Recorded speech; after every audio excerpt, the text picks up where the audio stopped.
Welcome to our meeting with Ken Ramsey, Lester Buildings, Charleston, Illinois.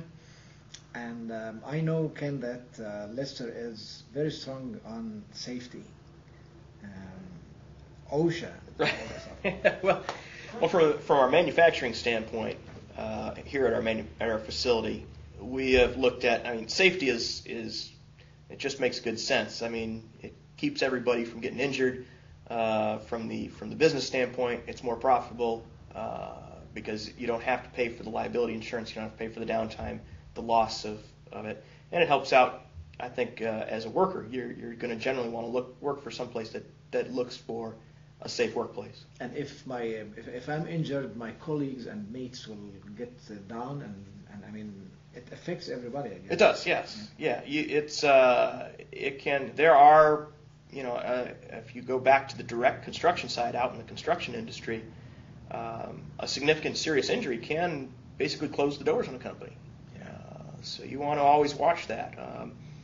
We have in our company here, each of the manufacturing plants has a safety committee where anybody that sees an unsafe act or an unsafe practice can turn that in to any one of the committee members. That then is corrected.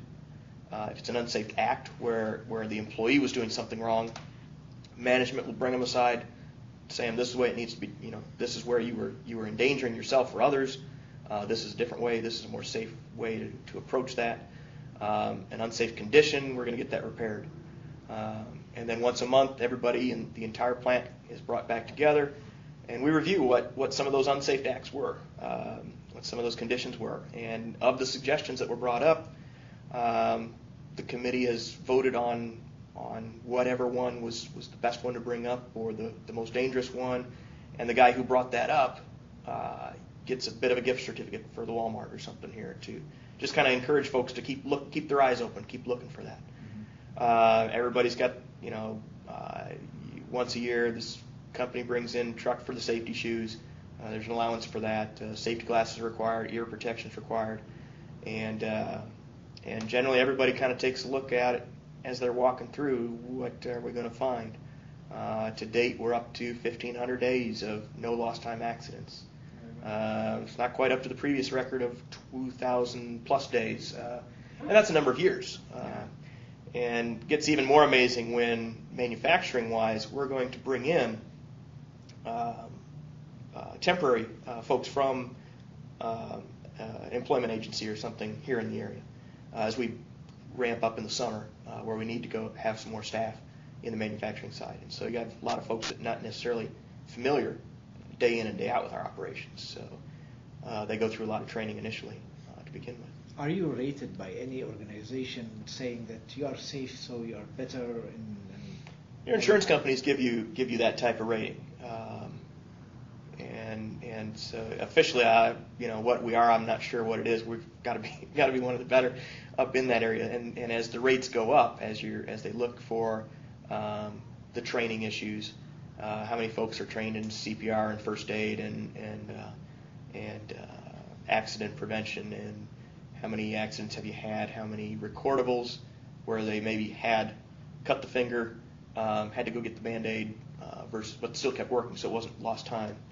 All these are classified, and the less you have of accidents, the more training you have, the more safety programs you have, the lower your insurance cost, the better your rating.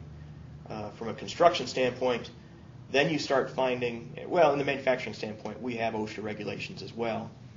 I think they're much more, it seems to me, in the construction industry, OSHA is starting to focus more on what's going on in the construction world. They've done that to some extent in the past, but there used to be the big projects, the skyscrapers going up, or the bridge work, or the dams, and that. We're finding that they're looking more, they're broadening their scope to, whereas somebody that was a little mom and pop operation might have escaped notice.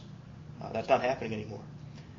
Fall protection standards, you have to have fall protection if you're going to be anything higher than 6 feet off the ground.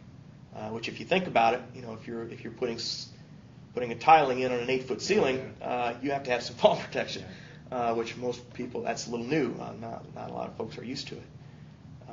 So it is something that you have to keep in mind of. And project management, part of your sequencing of the projects will impact that. You have to leave some time for establishing, setting up the scaffolding, taking down the scaffolding, or bringing in the mobile scissors lifts. And how much will that cost to run them? How much do you need them? What are the typical kinds of insurances that a typical project manager or company would look into, or contractor? Don't know that one. That's that's one of the areas I'm lucky in, that we just leave that to the guys, the division office and insurance. the human resources, the construction group as well.